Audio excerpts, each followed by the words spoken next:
Look, this is the Ourt, and the current is very strong, and the houses there are flooded.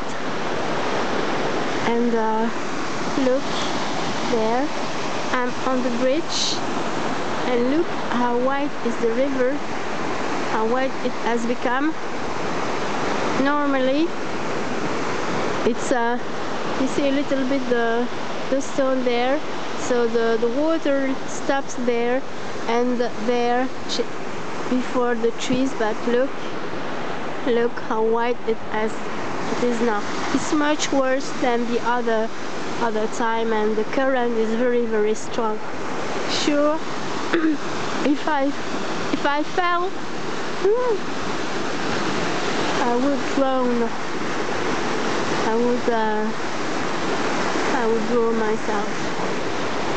And the people there, you see. I think I go a little further to film in another place, a village which is a bit further, and so I can film it there too. And